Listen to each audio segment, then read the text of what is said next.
get some stuff, and then so here we are. Really? Kenjan Rinpoche was teaching Vietnamese students this morning. That was from 9 to 11. And then this will be for this next Sunday, and then the 2 Sundays in January. It's on the 4 dharmas of Gampopa, which is a very pithy text, but of course lots of different commentaries to unpack these 4 lines. The form of the 4 dharmas of Gampopa that we have now, I think many of you probably, or a number of you are familiar with it. It goes something like, may the mind turn towards the Dharma. May the Dharma turns into the path. May the path, may the Dharma kind of follows the path. And may the path clear the confusions, and may the confusions turn into wisdom. So may the mind follow the Dharma, or become the Dharma. In this version, found in the commentary on these 4 dharmas, the wording is a little different, and several scholars have noted that this is probably the earliest version, which is may Dharma follow Dharma. May Dharma follow Dharma. May Dharma become the path. May path clarify, dispel confusion. May confusion dawn or turn. Dawn is poetic, literal translation, but may confusion turn into wisdom. Here's another example of, I think, like editorial hands somewhere down the road, changing it so that it sounds better. I know, we were, or some of us at least, were indoctrinated by how every single word is exactly precise, exactly as it's meant to be. Yeah, except that, the exacting process has a historical context to it. So knowing this, I think helps us to be not so rigid about it. We tend to swing from one end of the pendulum to the other, either very rigid, or when we are rebellious against it, we then take it to whatever direction we want to take it. It's a pattern that I see. The very same people who will oh, it's all fine, it's all, and then suddenly swing to every single detail is important and it's fixed. And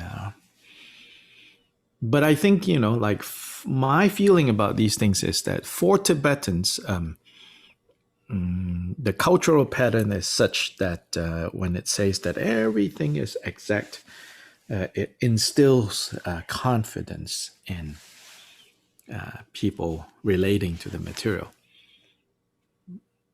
Then faith, devotion comes up, and then they apply the methods, and then the methods produce results, not the belief produce results per se. The methods produce result. Yeah. So I think the methods producing the results, that part we pay attention to. As to what instills confidence in us and what kind of confidence is needed, I think that we have to be sensitive to what kind of neurosis is, predominates.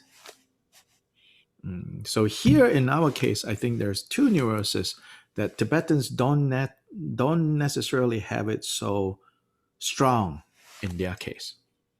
And therefore, the insistence that, everything is exactly how it should be, it's, decided by the great masters, You cannot change a single word. All of that can be counterproductive in our context, given 2 points.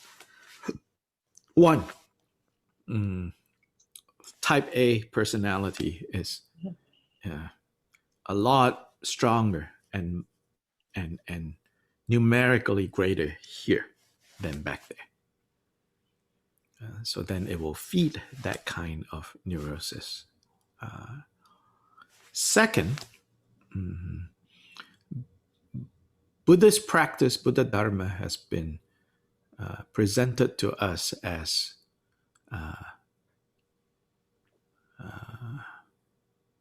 like methods, so very technical. Yeah? And already, because of our technology and science, we're so good at being technical. Then we expect the path to unfold technically, like well, I watched the YouTube, and how come it's not unfolding that way?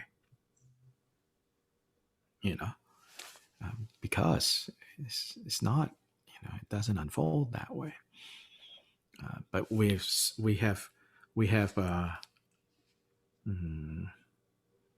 we have exaggerated, the meaning of the precision and the technical nature, the seemingly technical nature of how these practices are written and expressed. That given our context and our yeah, technically, oriented minds, we mistakenly think that, in the work of like clearing confusion, attaining enlightenment, it will unfold, like your IKEA furniture, if first you don't get it right, a lot of frustration, but then once you get it, then you expect all the pieces to fall into place exactly like that, and that's not how it works. So, which brings me to the point that again and again, I think it's good for all of us. I think you already know this, but it's good for you to always, because we have to swim against the stream. This stream here, this particular stream here, is the appropriating of Buddha Dharma to improve samsaric life.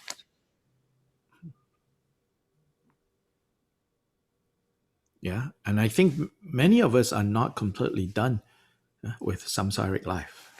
Surprise, surprise. Yeah. And by samsaric life, I even mean, like improving your neighborhood, improving the politics, all of that. That's part of samsaric life. Now, to be done with samsaric life doesn't mean you abandon that, but to be clear about, what is the goal of Buddha Dharma? The goal of Buddha Dharma, that's why the word enlightenment or awakening, even now, first I'm backing away from enlightenment because that term, is loaded with European enlightenment and all of that. Now I'm backing away from awakening because I don't know what that means in people's heads. So I'm now using like back to Sanskrit bodhi, So at least that will cause people to kind of pause, like, oh, achieve bodhi. What does that mean? Well, don't quickly substitute it with enlightenment, retranslate it back into English, but pause, and say, Buddha had a clear idea of what the problem is and therefore what the solution is. But in the appropriation and in the translation of Buddha Dharma to make it more appealing and more American friendly, I'm afraid that we're getting confused. What the goal is according to the Buddha. If it doesn't match with your goal, it doesn't mean that there's nothing in the Buddha Dharma for you. You can, if you're committed to your own goal, that's fine. Then how you are going to mine to extract the Buddha Dharma to reach your goal, you are on your own. So I feel that Buddhism is not the kind of spiritual tradition that says, oh, you'll go to hell if you do that. There are some tradition, whatever the word hell or whatever they express it, there are some traditions who say you either take it or you leave it. I think in this tradition, you can take as much as you want. And for whatever purpose you're going to, take and serve, at least be clear about that purpose. Don't impute that purpose to Buddha. Because if you impute that purpose, that goal to the Buddha, I can guarantee you at some point you're going to get disappointed, or maybe you're going to feel like I have graduated. Now I can go do my own thing. I have people say, oh, after all these years, Buddhism doesn't work for me. I'm always like, work for you for what? Work for you to be a more liked person? Well, yeah, it may or may not work, Work for you to be more altogether? Well, it may or may not work, because there certainly are things in there that could make it work, but then that's not the main program, The main program is to dismantle samsara. Buddha said, apparently the first thing he uttered, just to himself, when he achieved Buddha, he says, oh, architect of this house, I have seen you. You don't get to build anymore. Yeah. Literally, he said, you have been dismantled. I have now seen your tricks, So then this expression of going from the home life to the house homelessness is what his monks and nuns did. They left the home life. It's related to this notion of the home, the house, as a prison. And he said, I have seen you now, O architect of this house. You shall not build anymore. Your tricks I have seen. Now finish. You're done. You no more creating. You're done. You're finished. That's what the Buddha Dharma is for. Yeah. So we have to always go back to remembering, oh, that's what the Buddha Dharma is for. You have anxieties. Well, Buddha Dharma may or may not be able to help you there. You have social anxieties or whatever anxieties. It may or may not help. It could help because seemingly, there are all these different studies that show that they can help, but it's not what the Buddha gave those things for. So it's like, you got to experiment, and if you do it right, it may work. But insofar as the Dharma, the Buddha Dharma and its methods, bringing us to the result that the Buddha put forth as the result, I have no doubt that works. That works. So we cannot, it's not fair, to say, oh, Buddha Dharma doesn't work. Doesn't work for what? You always have to ask that, when people say, oh, I don't know, Buddhism is not working for me. For what purpose?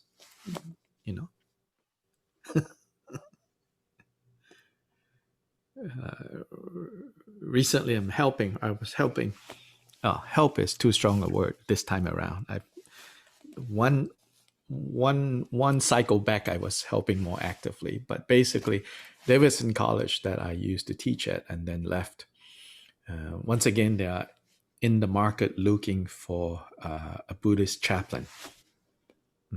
It was a peculiar thing, tiny little, I mean, it is, ranking wise, like the top 10, like liberal arts school in the country, but nonetheless, a tiny little school in the middle of about nowhere, right outside of Charlotte, has an endowed position for a Buddhist chaplain.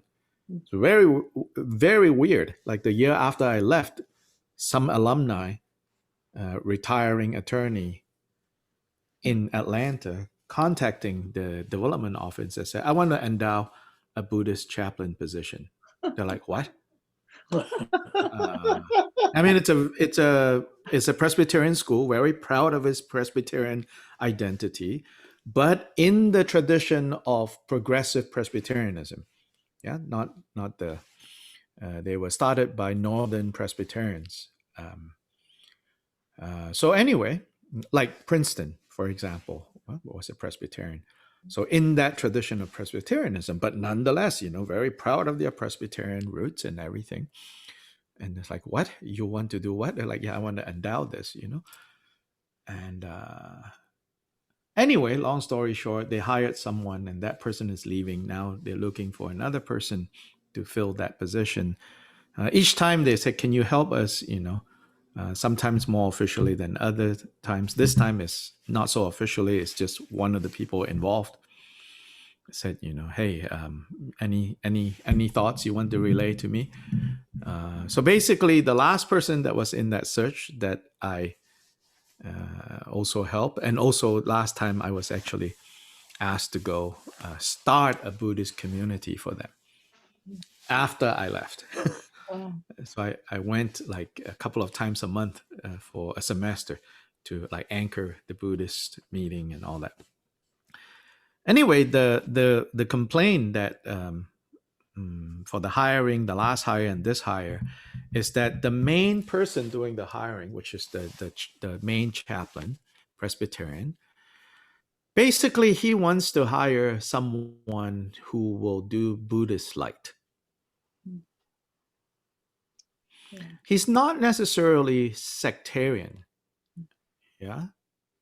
He's a very well-meaning with a lot of integrity. So that's not what I'm imputing here. But nonetheless, his view of like what Buddhism is, and he's looking at what students are telling him, which is we want to meditate. Right? So then he wants to hire someone that's going to facilitate the meditation.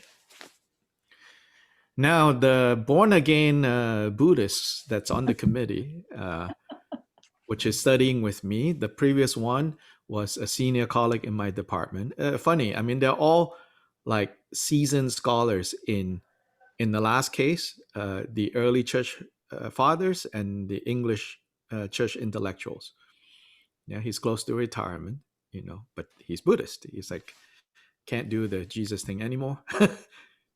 And he's Buddhist. Now, the current person in the committee is a Greek classicist, like philosopher, also, like Buddhist, So anyway, I'm giving him my 2 cents. I was like, yeah, there's some, I said, Rob's heart is in the right place, but intellectually, and also like these days, there's a lot of talk about like cultural appropriation. Mm-hmm. And so, at least as an intellectual exercise at an institution of higher learning, you all should raise that question. We want to meditate, the students. We want to meditate. We want to meditate, And like I said, Rob should not like just go along with that, Yeah, you of course you're there to serve the students, But it's good to hire someone at least who will also say, there's more to meditation in Buddhism. There's more to Buddhism than just mindfulness, So finally, this faculty that is on the committee, he says, yeah, it just hit me late one night. He sent me a text message. He said, it just kind of hit me, like, this is like in a different universe. It's like a committee putting out an ad and saying we want to hire a Catholic chaplain to help us with our incense burning, wafer eating sessions. Right. Right. But we don't really want about the whole Catholicism thing, just the incense burning and the wafer eating part. Can you do that for us? I was like, yeah, exactly. Yeah.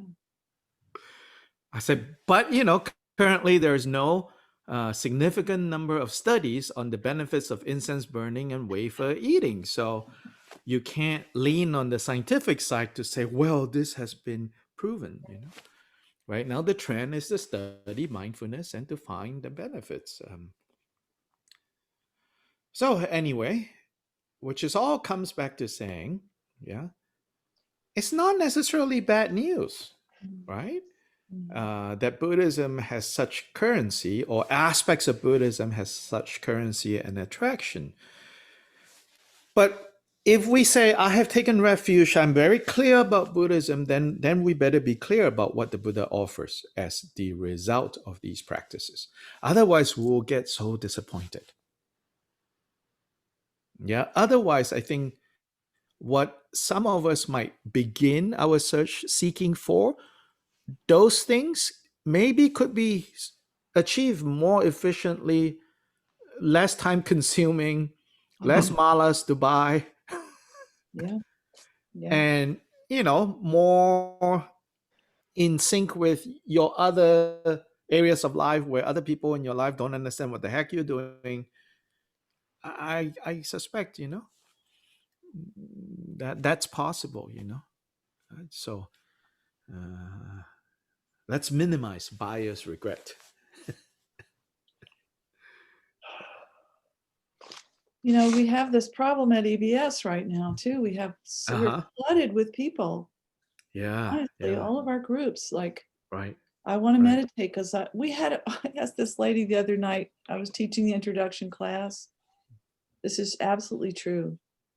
She wanted to know about mindfulness, and she said, I read a book. I said, oh, really? Uh-huh. What book did you read? She said, Mindfulness for Better Sex. Uh-huh. Yeah. Yeah. All right. Yeah. Yeah. That's right. Well, at least she's honest. I It's like, know, but ooh, if mindfulness can do that for my sex life, imagine what it can do in the kitchen. yeah. Maybe that should be your answer. It's like, well, very good. Yeah? If mindfulness can do that for your sex life, imagine what it can do for your kitchen. It's like, what? Exactly. Mm. But how to skillfully, right? How to skillfully kind of mm, bring them onto the path. Right. So we cannot just complain, yeah, Mm. and say that oh la la la la la, and I don't want to sound like a broken record, la, la, la, complain. Also, we have to figure out, okay, now we have a chance to bring them onto the path. So Gampopas, may my dharma actually go in the direction of dharma. That's what he means. So you have picked up a spiritual practice, but is it actually going in the direction that this path is designed to take you to? Or you're just taking this bus and hoping to get to somewhere else, just because you see everyone getting on this bus. But it might not be. The route, it doesn't take you to where you want to go. Of course, we say it takes you to a better place. But it might not be, after riding a while, they're like, let me out, let me out. I've been held captive by these Buddhists. Um, so really, Gampopa's first line, may whatever dharma you think you're doing, actually proceed towards the dharma, as in dharma with a small d, dharma with a big D. Yeah, dharma is in reality, the reality state, the fundamental state, the innate state that the Buddha was pointing us to. May it go in that direction. So I'm someone who feels that, like I would rather say to people, and I do that, when people come to me and they have this or that problem, I said, yeah, Buddha Dharma can bring some space into the situation, but insofar as the set of things that you are describing to me, I think there can be more effective professional help that you can get. Yeah. And this is when I think those of us who have a strong Buddhist background, if we have those skills, we can offer that intermediate thing. Yeah, you don't need to be turning everyone into Buddhist this lifetime. 3 incalculable eons, you know. Yeah. Yeah. So sometimes I also say, you know, like some friends like in Guatemala, like we're talking about the future of the center, and I said, you know, why don't you offer like these mindfulness light, you know, Buddhist light mindfulness thing? In this case, the director said, no, I don't want to do that because it's a sellout. Yeah. I said, well, Yeah. hey, if they out there are going to do it anyways, I feel better that we do it with understanding and awareness. To me, it's really not that different from lamas and monastery offering prayer services for lay people, in my opinion. Yeah. Like all these pujas and all these things. Uh, I think Buddha, like the historical Buddha, I doubt he taught that. I know this is kind of sacrilegious, you know, but I don't know. The truth, I'll confess, I don't think he did that. He taught that. But somewhere along the way, it's sort of like you work with people's anxieties, but then you bring them onto the path that way. So you say, I'll pray for you.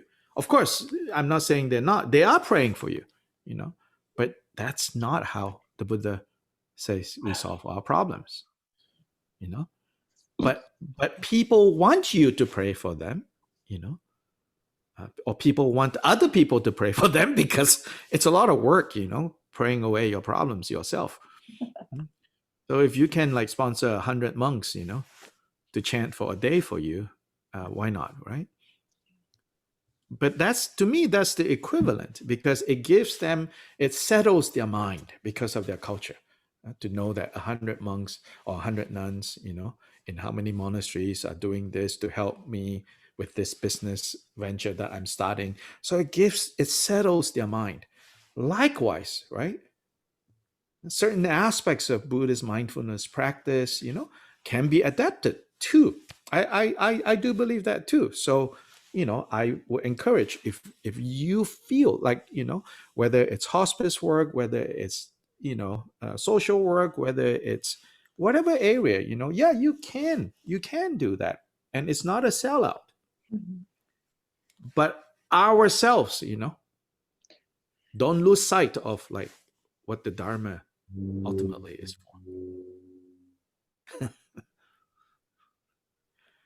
Yeah. So by all means, you know, infuse it in our creative work, infuse it in our bill paying work and all of that, you know, but always still be clear, you know, may my dharma move, yeah, in the direction of dharma. Otherwise, we'll get derailed. Okay, give me a second. I need to move this chair. The sunlight is You got hitting my sunlight today. eye, and before long, it's going to cause a migraine.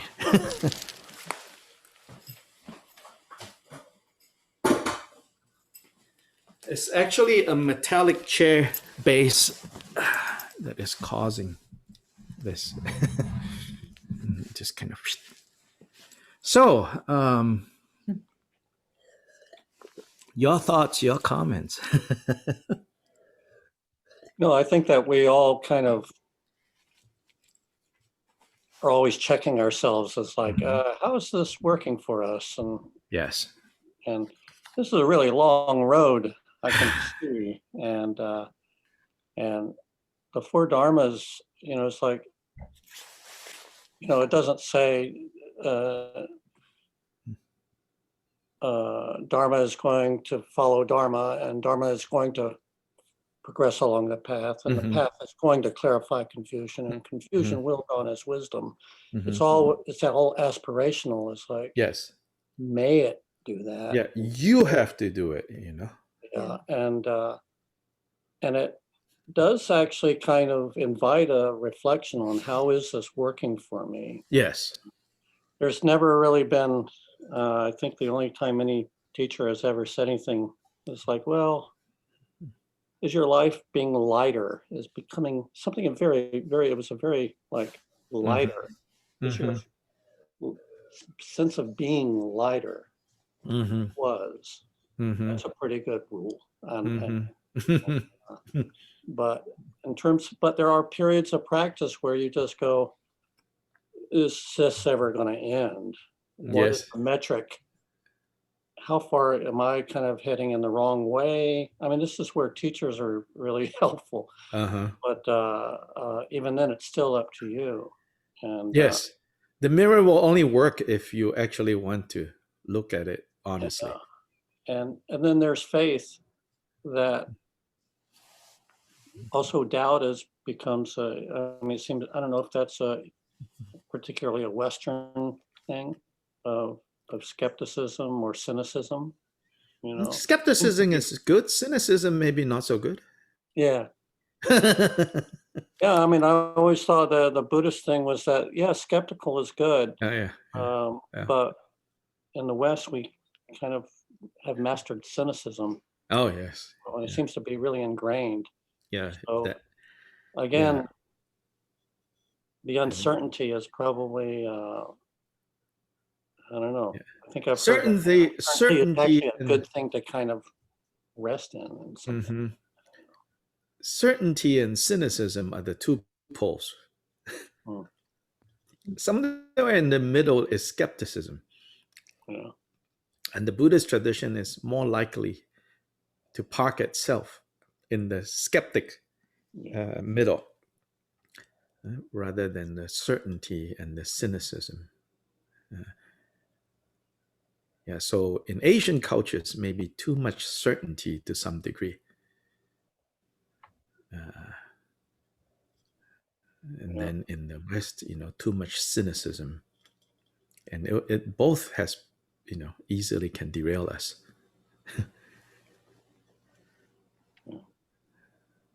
Yeah. I just have one thought, as you were talking about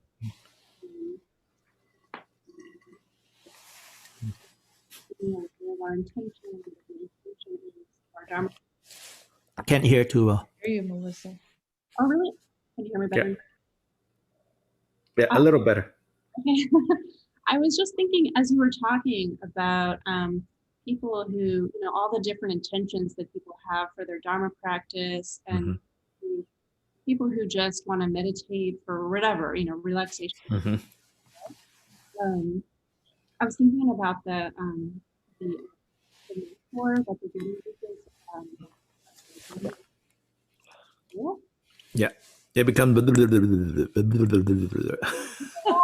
Sorry. I don't know how to change that. Okay, I'll just carry on then. I was thinking about the comparison to the Dharma as medicine, right? Yeah. So, all of those other things, like Nick said, the feeling of a lightness of being, all of those like sort of signs are really just sort of like, I don't know, like they're like side effects of the medicine, Mm-hmm. I have like positive side effects. They may or may not come, but that's not the point of it. Mm-hmm. Mm-hmm. Oh yeah, yeah.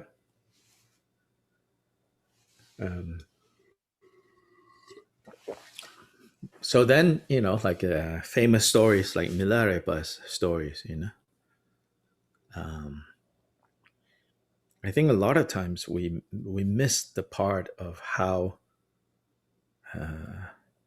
from one perspective, his life was just a mess. Not just pre-Marpa, even post-Marpa, his life was just a mess, from one perspective. He didn't have it easy. Even after he became a great master, he didn't have it easy, things were often going wrong. And I think we forget that part, So we get the Dharma equivalent of a paper cut and we're like, oh, I don't know, this is not working for me, Like, I don't know, this is not really working for me, And then Milarepa basically, had his limbs teared out, torn away, sometimes by his own teacher, it seems, and again, like with his own teacher, there's no telling whether he's the real thing or he's just, an abusive guy. They really, there's no telling, Luckily, it turns out, It was the real thing. yeah, he was a good guy. Yeah, so it's like we love Milarepa so much, but then we forget, his how hard his life was. It doesn't mean that our life needs to be that hard. It just means that, look, Dharma practice going well or not well cannot be measured by your life conditions improving or not improving. Like, so the lightness, right, Mick, that you're talking about, is clearly there in Milarepa's songs, So despite his surroundings being so impoverished, there is the lightness of his being. Aha, that kind of lightness, right? It's like, but it did not change the surroundings. Yeah? So his sister saw him and said, "Oh my God, what kind of Dharma practitioner are you? You look like a ghost, And then sister was like, I see these monks, they're doing pretty well, at least they have a decent meal. Yeah. And then, okay, not the monks. How about your teacher? Man, he is he's like a guy with land and a landlord and, a family and everything. Like, what is it that you're like? Why are you like that? Now, in Milarepa's case also, it's not saying that we have to suffer. It's not saying that you have to suffer in order to become Buddha. Yeah. In fact, Kenjan Rinpoche is teaching, right? Oh yeah, some of you were there, right? And that particular text, it says it's not through like austerities. Some of us might have austerities in terms of the karma that is ripening, and then we have a lot of challenges. Then we have to eat nettle soup. But the eating of the nettle soup itself isn't the reason why Milarepa is great. But you can say that, why, or not why, but a sign that Milarepa is great is that despite only having nettle soup to eat, he never gave up. That is a sign that, he's doing something right. Right? So then, according to the teaching, what is he doing right? He is accumulating merit and wisdom.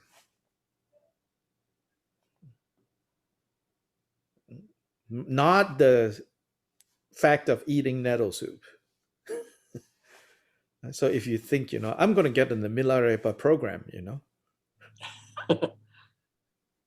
I'm sure someone could monetize that program. I'm going to get on the Milarepa diet and then the Milarepa program. It's like, the Milarepa program is the program of the dual accumulation of merit and wisdom. Elsewhere in the study of Jigten Sumgön's teachings in the Gongchik class that I'm doing 3 times a week in the mornings, it makes it even clearer. It's like, so the last few classes that we had, we're looking at how he's pointing out that, insofar as when we talk about enlightenment, and in that case, you have the full and perfect enlightenment of Buddhas, then you have the enlightenment of the various stages of bodhisattvas, then you have the solitary Buddha enlightenment, you have the Shravaka Buddha enlightenment, and all of that, right? So here, the discussion makes it clear that there are 2 issues going on. There is realization and there is qualities. So there it actually says, up to a certain level, the highest level of the Shravakas, which we know as Arhats, the highest level of the Arhats or even actually this one, the first level of the 4 levels of Arhat is said to be the equivalent of the 6th level of bodhisattvas. Mhm. So then, what does that mean? And the explanation says that is from the perspective of realization, from the perspective of wisdom. But then elsewhere it says, yeah, the bodhisattva on the first level outshines the solitary Buddhas and the Arhats at the height of their attainments. What is it talking about there? Qualities. And qualities is talking about the ability to translate that wisdom to help others.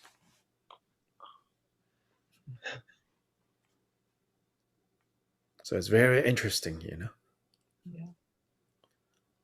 So then when we talk about the 2 accumulations, the accumulation of merit is the direct cause for the rising of qualities. The accumulation of wisdom is the direct cause for the arising of wisdom, of realization. What's called realization.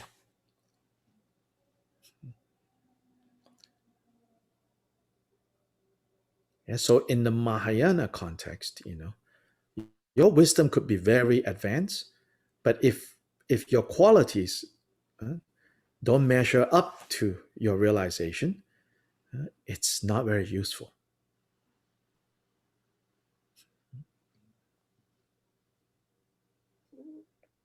Would you say more about merit? What that means in its different aspects?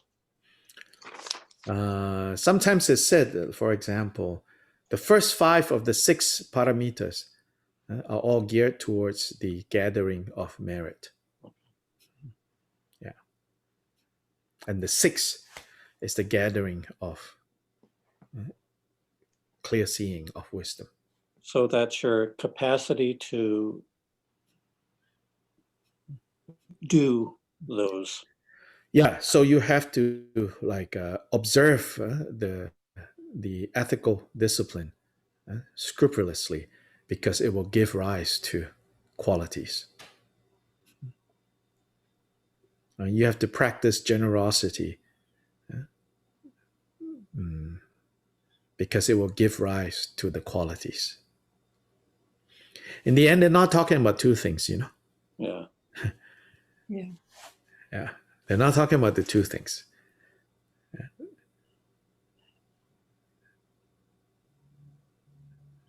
They're not talking about 2 separate things. They're talking about aspects of the same kind of goal that we are aiming for. So the accumulation of merit is examples of accumulation of merit. It's like mandala offering is accumulating merit. Prostrations is accumulating merit. Mantra recitation is accumulating merit. Making offerings of all sorts is accumulating merit. These days, recycling is accumulating merit.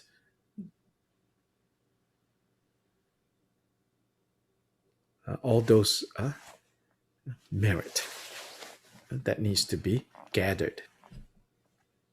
Is it almost like a relative and absolute qualities of merit? You can say that. Yeah, you can say that. Yeah. Because one is a thing that happens, and that would be in a relative sense, but then it's like, what does that display or something, or manifest, or Yeah, it's said to be then this merit is the fuel that is needed for wisdom to ignite.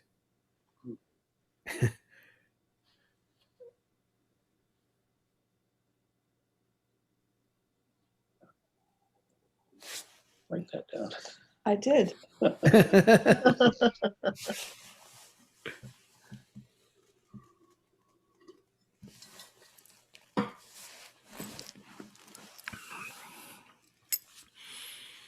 Mm.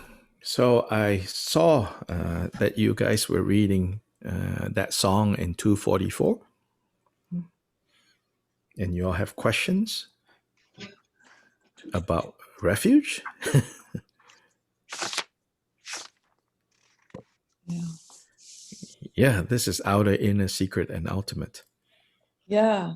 We wanted you to explain those, right? Oh, really? Outer, inner, secret, And and ultimate. Yeah.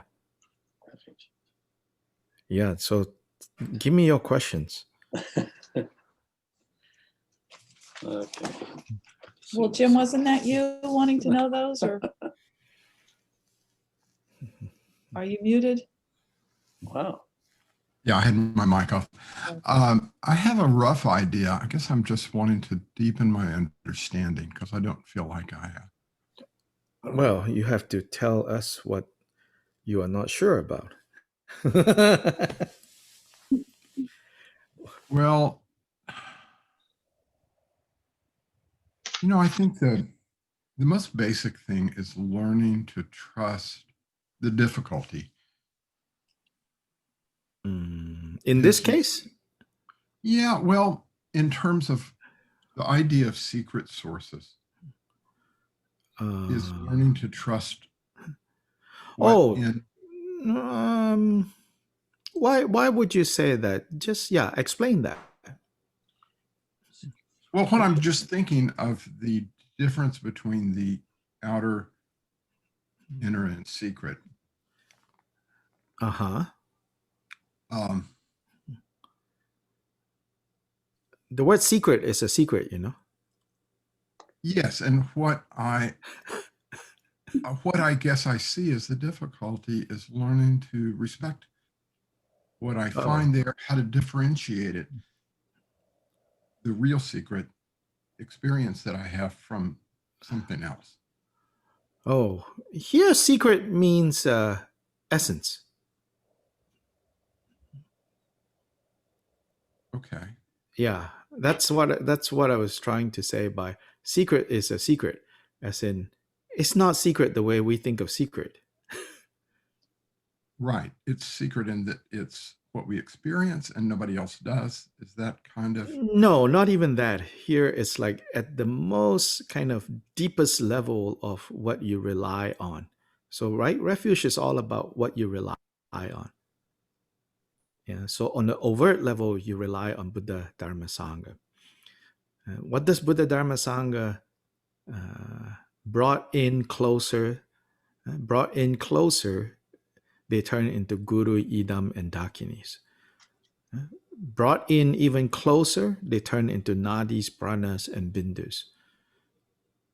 And finally, what are they leading us to having refuge in? Arriving at the state of appearance, emptiness, and the inseparability.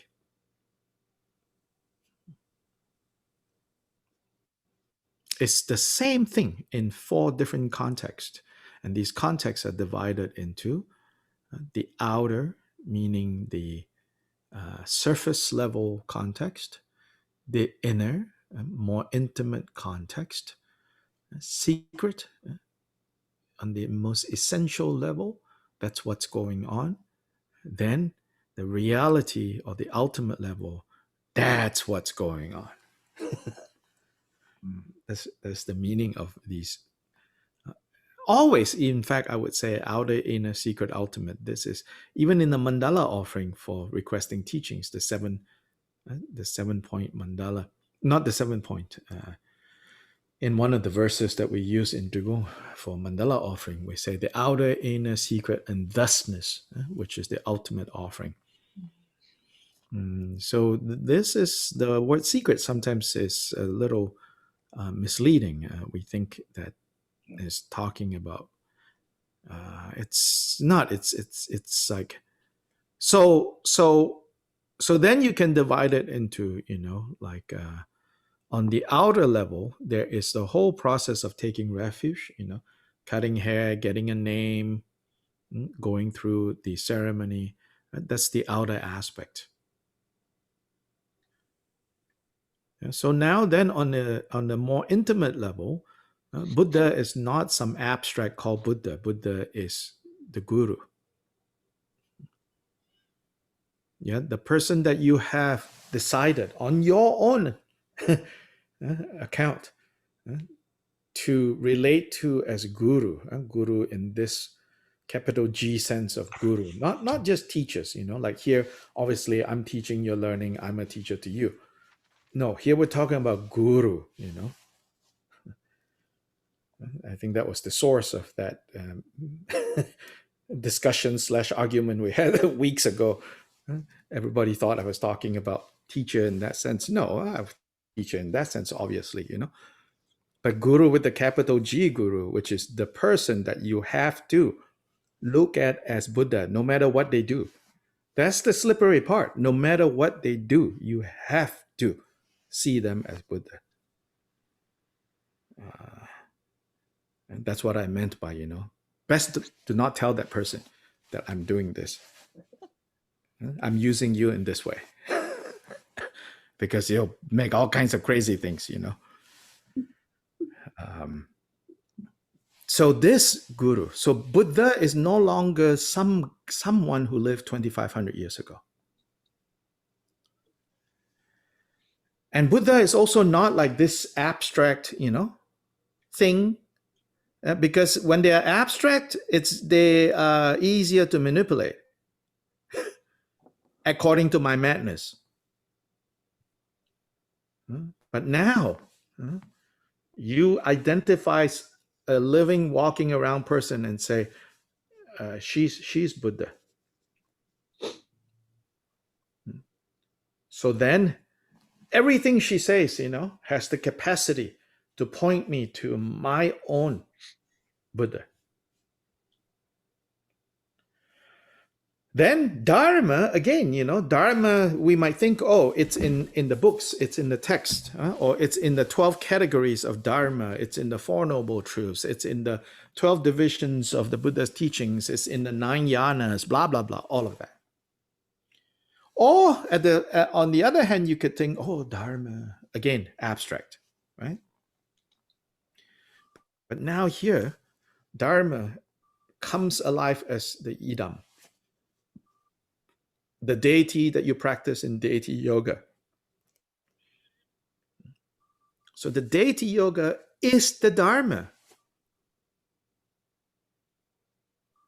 There is no dharma other than that deity, which is, and what's going on in deity yoga? It's you becoming the nature of dharma. Right? Everything that you're aiming for in idam practice is so that you live your life, we live our lives more, right, in sync with the way things are. That's called becoming idam. Becoming idam is not like now you have 6 hands. Oh, Or 4 legs,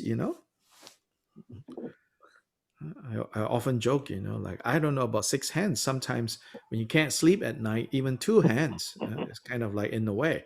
Like, can I take off these 2 hands? You turn this side, this hand is like in the way. You turn this side, this hand is in the way, You just want to like detach them and put them aside, then you can just roll around and sleep as you want, Then suddenly 4 arms, then 6 arms, then 1,000 arms. It's like, oi.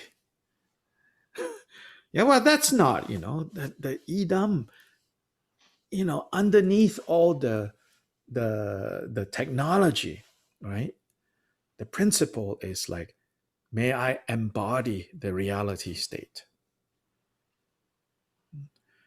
And in fact, it's not even may I embody, because I already have a body. So may I align this body. And to align this body, it has to start with aligning my image of my body that I have right now. The image that I have now of this body, of this life, of this existence, and all its contexts and entanglements, all of that needs to be turned around and experienced according to the reality state.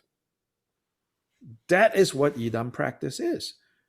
And that, what is that? That's the dharma. That's how we take refuge in dharma. So it's Idam. How is Dakini Sangha? Sangha, again, in the general, not this Sangha, okay?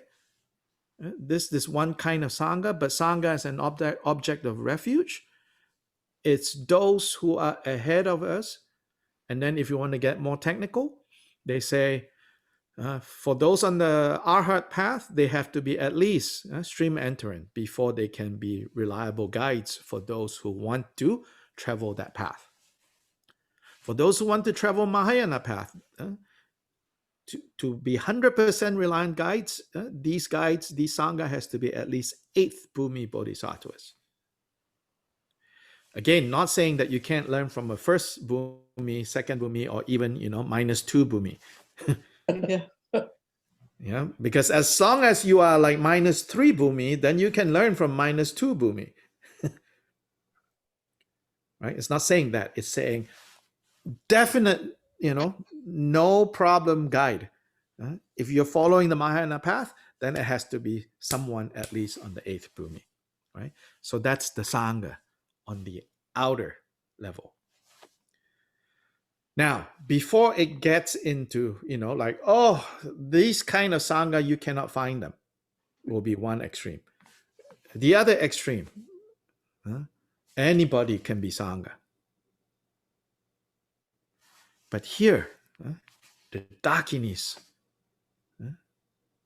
are the Sangha. So what are the Dakinis? The Dakinis, look at the way they are depicted, Dakinis, not just female. In fact, Pawo is the word. Pawo is itself in Tibetan, or Khandro in Tibetan. In Tibetan, Khandro is actually gender neutral.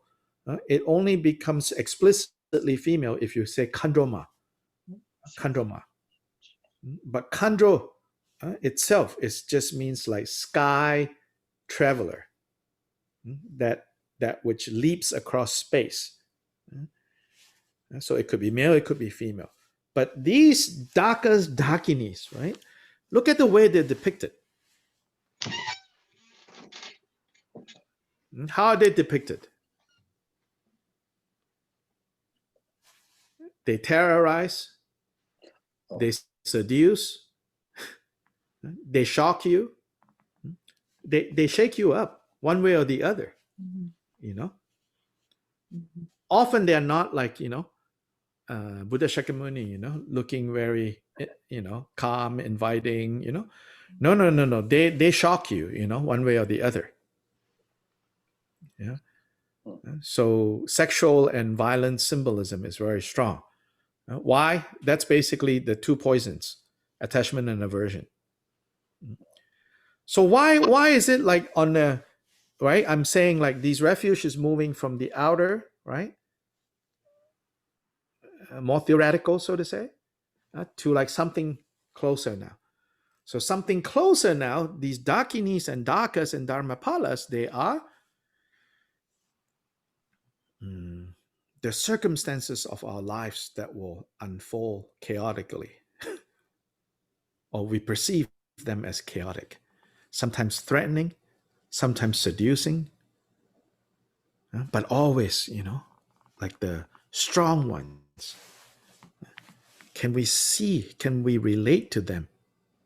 Just like we're relating to someone who may or may not be Buddha as Buddha.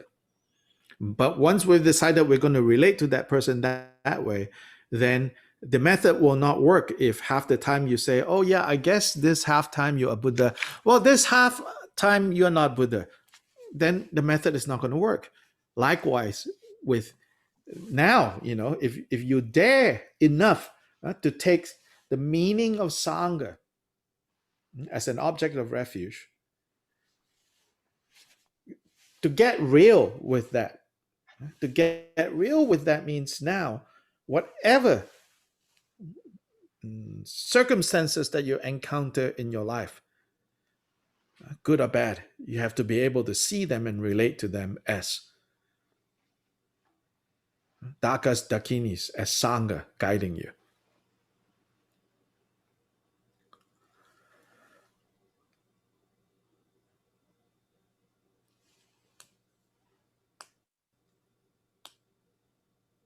If you don't, they'll turn into flesh-eating demons.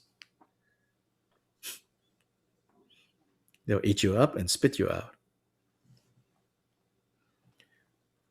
In the end, it's not them. Yeah. It's our own perception. Then on an even more like intimate level is the nadis, pranas, and bindus.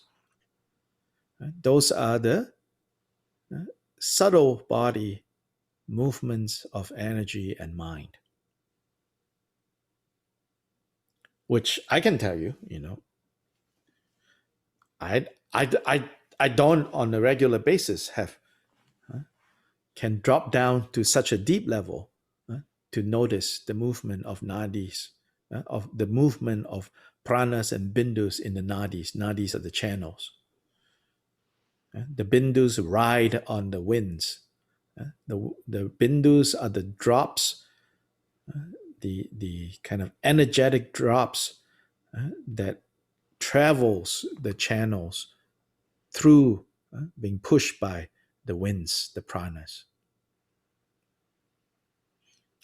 That's the secret refuge. For most of us, we're not trained to notice these. And this pertains to Milarepa's Yogas of Naropa trainings.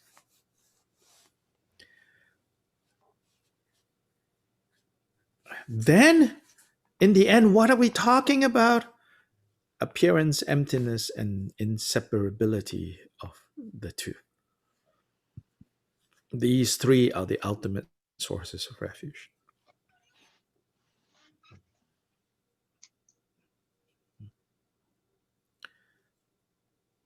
So everything is emptiness and appearance.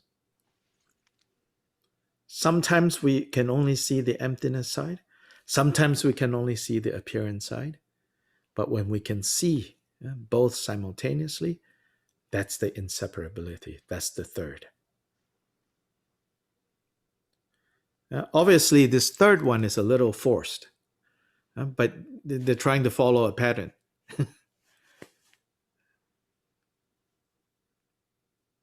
And this third, the ultimate sources of refuge, I don't think you can match so easily to appearance is Buddha, emptiness is Dharma, inseparability is Sangha. It doesn't match as well.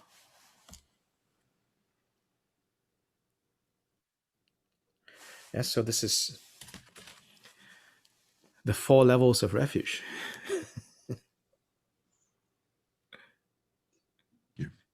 Mick, you had a question. Well, there's a couple of the initial one was the dakinis, kind of appearing as anything whatsoever. Think of this as a smoke offering of beings of samsara and nirvana appearing as anyway. But dakinis, it sounded low-jongy in terms of like depending on how you relate to somebody who's giving you a problem, or and oh yeah, oh yes, turn it, and so and but I don't know if that was the same, if that's a yes it is well, yeah, it's definitely a real world type of thing. So dakinis can actually be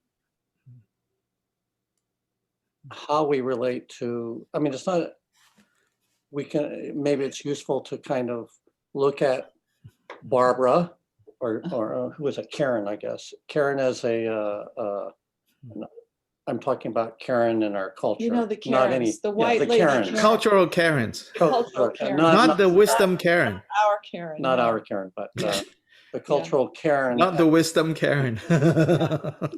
Not the wisdom dakini, the worldly dakinis, yes. And the worldly. Dakinis. But when we come across a worldly Karen, are we also like, we're welcome to view those as a wisdom dakini? Do you have the power to experience them as? Right. Or, I mean, is that something that you kind of... Yeah, all of this is not about...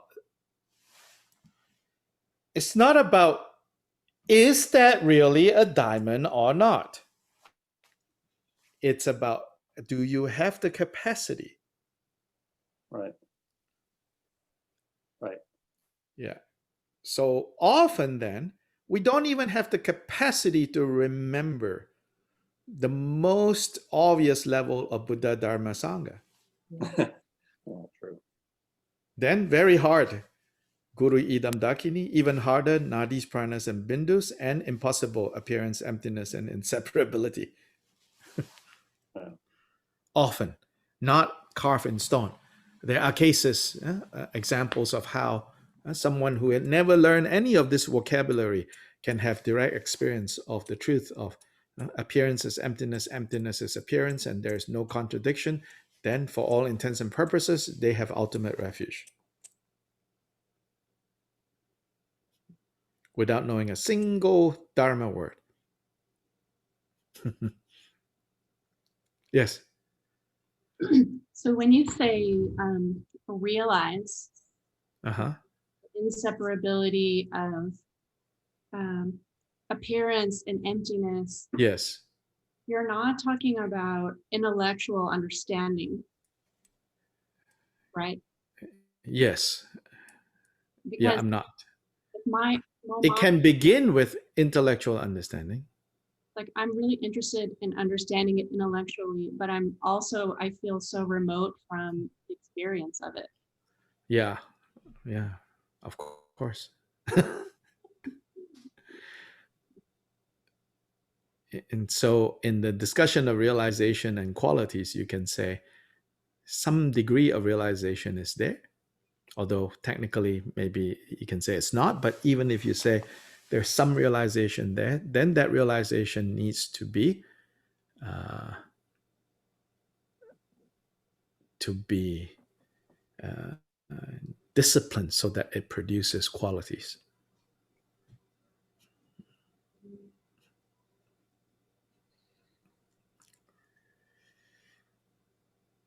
Yeah, depending on Buddhist traditions, some Buddhist traditions have more confidence in the ability of intellectual understanding to take us closer to, abiding realization. And some Buddhist traditions are more suspicious of intellectual attempts. Generally, Zen is completely suspicious of intellectual approach. Then within Tibetan Buddhism, Gelugpas and Sakyapas give more space to intellectual engagement. Then Nyingma and Kagyu are the least kind of trusting of intellectual speculation.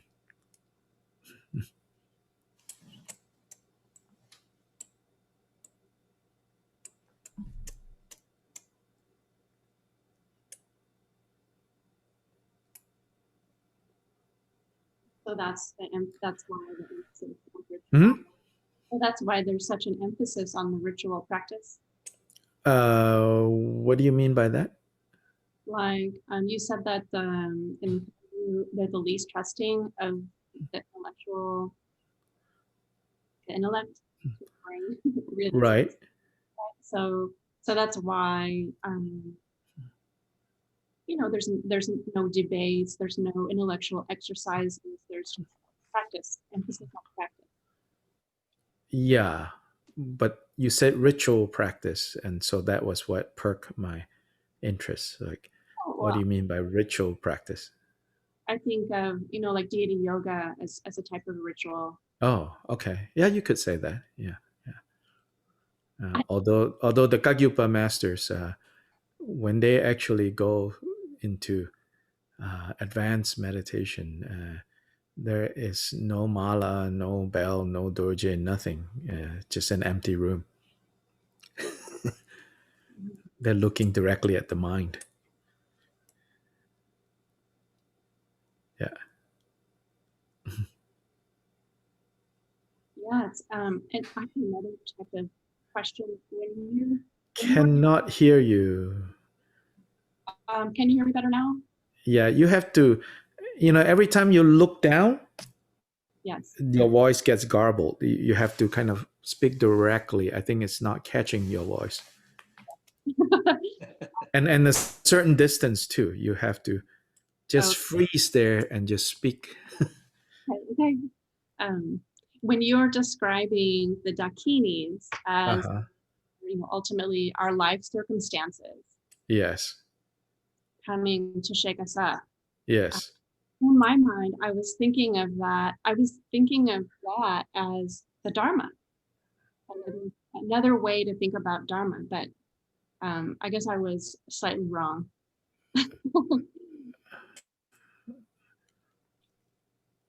When you think about the dharma is the teaching of the Buddha, right? But Uh-huh. you Uh-huh. also look at Then your life experience will point you to the reality. right. That's what I was thinking. You Yeah. can look. So just like the Sangha, yeah, are the teachers that will point you to the Dharma. Okay? Yes, I understand that for sure. Yes. And I just wasn't understanding that life circumstances are kind of thought of as the dakinis instead of the dharma. In the same way as the human teachers that you call Sangha, how are they different from the Dharma?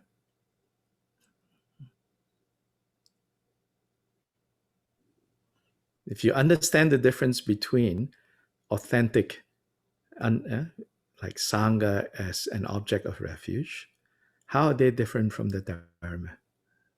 Then you will understand how life circumstances as dakinis is different from idam.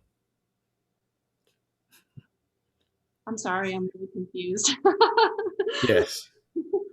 You just need to keep the categories clear. Did you understand what I was saying? Yes, I'm trying to point to, I think you are jumping categories, and that's why, unnecessarily jumping categories, it seems. Yes, right. So I was thinking of life experience as a type of teaching, as a type of dharma.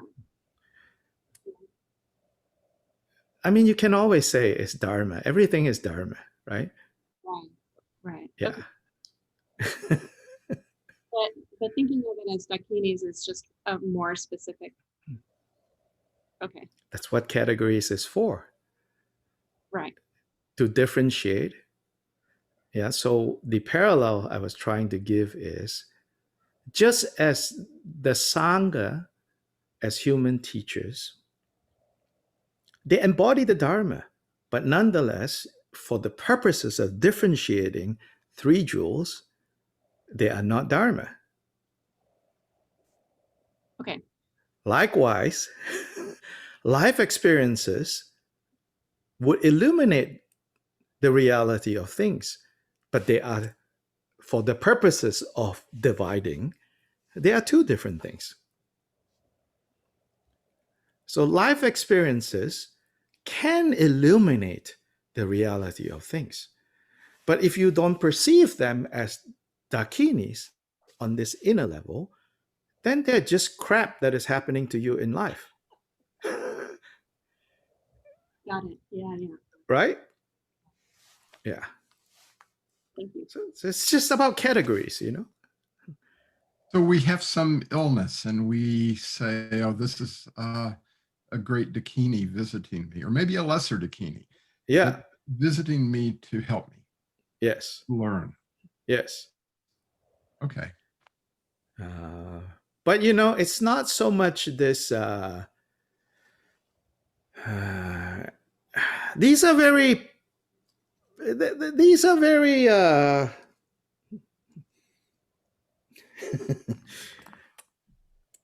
These have to arise naturally Mhm. as a result of having trained so. So it's not like walking around going, I stand in line and the last, muffin that I wanted is gone. I'm so upset now. Oh, it's a dakini. It's not like that. It's more, it seems like a kind of an attitude that really usually when I can get what I think close to it, kind of brings a smile to my face. I mean, Mhm. there's a kind of irony to it, Yeah. and to shift from looking and trying to push something away to having Yeah. an attitude Yeah. of acceptance. Yes. And here, okay, just like in Yidam, there are many methods to intensify, right? You're embodying the Yidam. Just like in the Guru, there's many methods and techniques to intensify devotion. There's also dakinis and dharmapala practice. So it's not spoken of in the abstract. Yeah, so you are banging drums every day, in the evening, making offerings, invoking this powerful image, all of that. So you are deliberately stirring things up. So relating to life experiences as dakini, I should clarify, it's not just like, it's dakini, or like, and then like idam, it's not just, oh yes, everything is, I'm embodying the reality of the situation. Or like, oh, the guru, oh, you must be a Buddha. There are techniques and methods.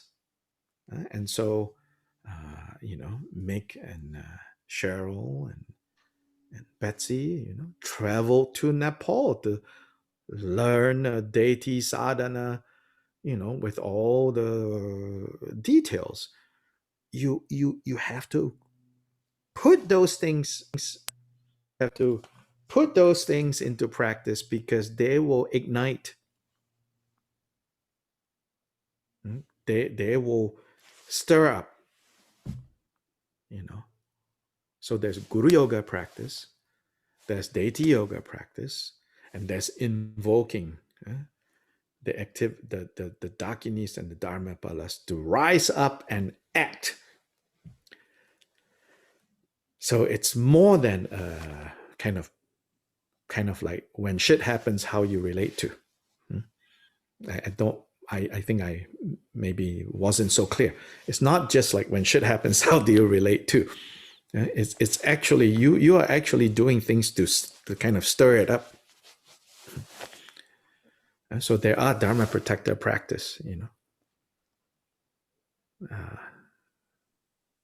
So there is, so likewise, the trainings with the nadis, pranas, and bindus, it's not, I mean, on the intellectual level, we can say, yes, this is pointing to us how the subtle movements of these energy and things like that underlies all our experiences, therefore color our experiences that we habitually, label like, don't like, So there's all this kind of on the intellectual level that we're talking about this. I want to remind us that on every level, there are specific practices that you have to put, put into play. Even on the level of taking refuge in Buddha, Dharma, Sangha, it's not just like, oh, Buddha, oh, Dharma, oh, Sangha, In relation to the Buddha, I have taken refuge in the Buddha, I shall not take refuge in all the other objects that are false objects. Right? It says that. That's the training. 3 times a day, 3 times a night, I have to remember the Buddha as an object of refuge. All the Buddha images that I see, nice and not nice, expensive and cheap, I regard to be indistinguishable from Buddha himself. Those are the refuge vows for Buddha. Refuge vow for Dharma, very specific, what you do, what you don't do, and what, you carry with you at all times. Then Sangha as well. So all of these have specific prescription of disciplines that we have to pick up.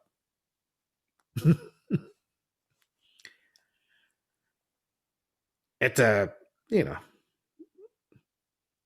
it's a Baroque system. And can I say it goes Not back, Scandinavian Lutheran churches, or it goes back to though what you said at the beginning. It's like, why are we here? uh-huh. And I wonder all the time about that tension between I'm involved in a practice that is normally or was originated in monasteries. People Mhm. professionally did this all day long. Mm-hmm. They didn't, whatever else. Or And cave dwellers. yeah. And so I have to know I'm not gonna be Milarepa ever, Right, ever in right, this life. So right. what can I do with Exactly, I can exactly. And so we can do a lot, do a lot. Yeah, we can do a lot. Don't let this, intimidate, except to say, Yeah. like if we can do like 10% of what's said here, it's really good. And I can tell you a lot of people who might be living in monasteries right now have the same problem as you, going like, how can I do 10% of this?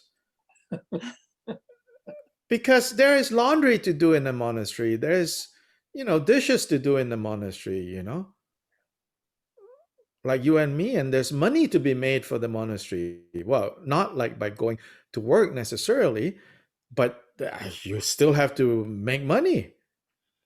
Everything that they have to do, we have to do, except that, in their case, they don't have, uh, marriage, so to say. But they have different types of partners that they have to deal with. Yeah. And so everything that is complicated, except for Milarepa in his cave, But how many Milarepas were there, Mhm. Not that many.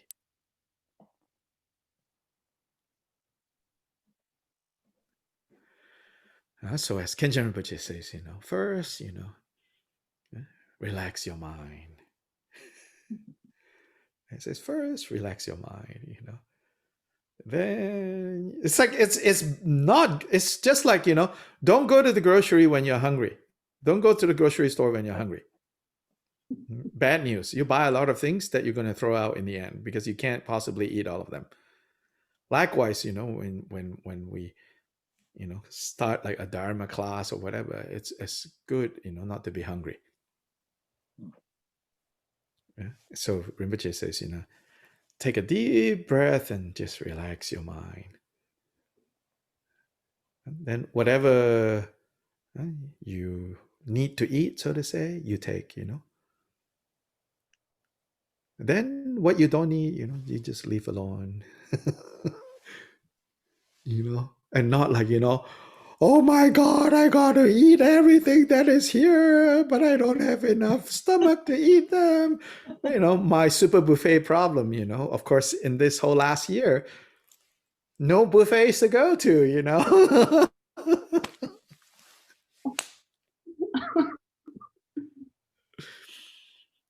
So just like take a deep breath and relax your mind.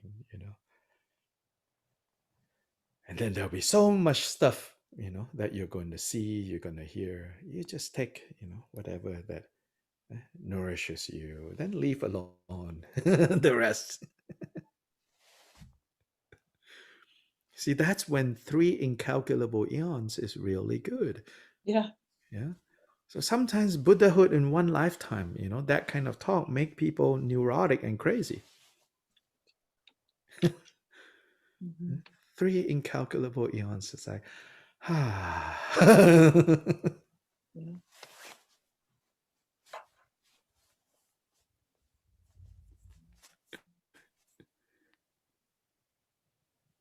Okay. I think if Karen was here, she would be saying, we gotta go, we gotta go, we gotta go. Karen wisdom, that is. The wisdom dakini, Wisdom lesson. not the worldly Karen. That's Our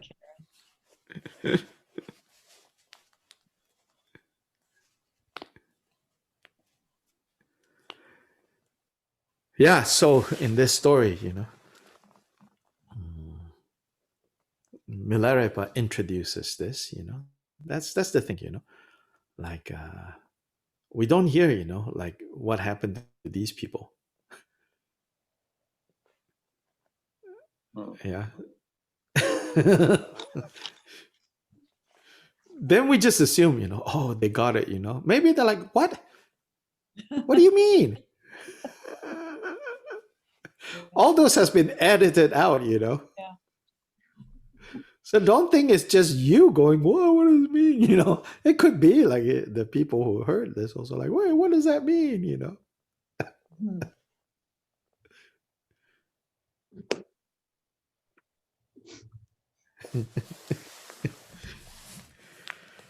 Okay. I will see you all. Maybe next Sunday. I don't know. Depends on the class with Rinpoche. Hey, look at that. Ta-da! All right. All right. Clever. Yeah. Delicious. Ta-da! Oh, yeah. In my Milarepa book, all kinds of leaves. 4-leaf clover and Bodhi leaf and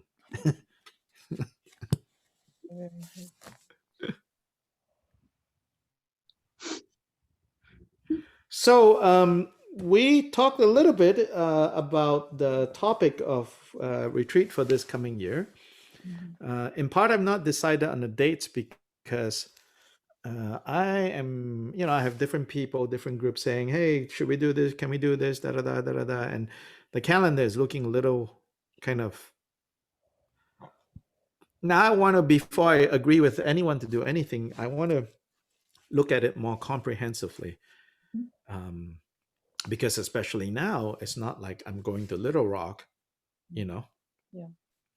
Now it's like potentially everything I do, everybody else can also participate. It's true. So how much and It's true. spacing in between and all of that. And I think I maybe thought of coming up with like basically to say to every group, like all these like longer than one afternoon program, like 2 days or 3 days or whatever form of Friday, Saturday, Sunday.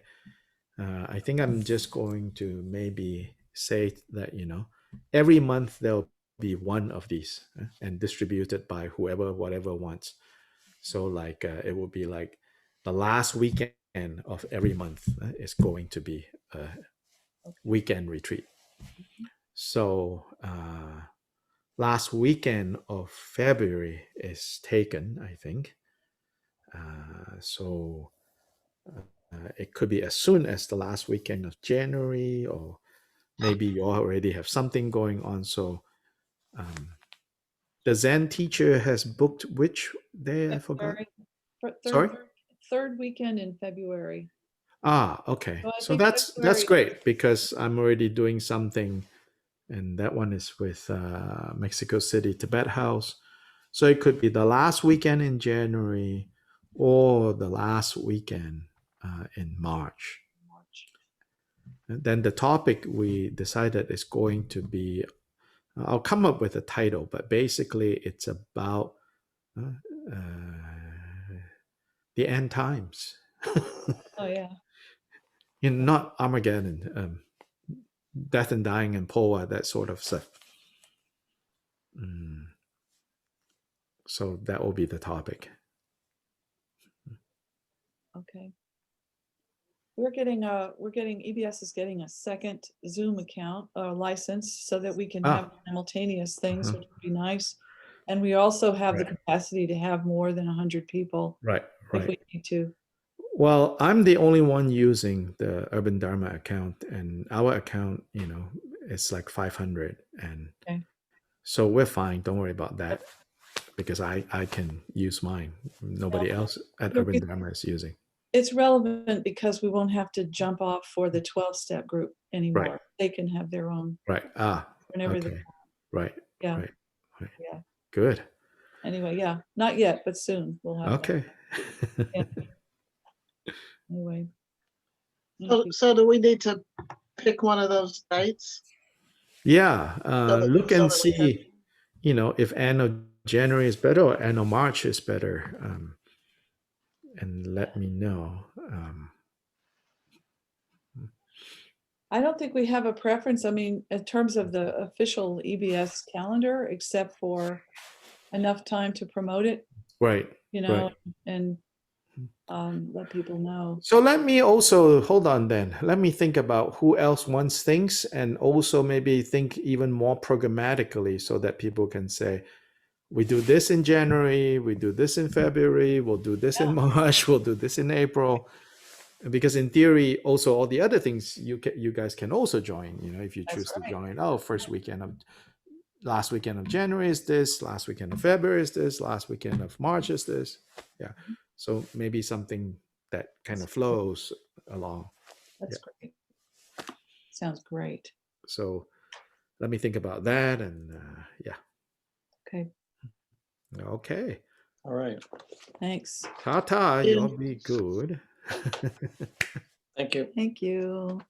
Yeah. Thank All right, you. everyone. Yeah. Bye, everybody. Bye. Ta-ta. Bye. Ta-ta.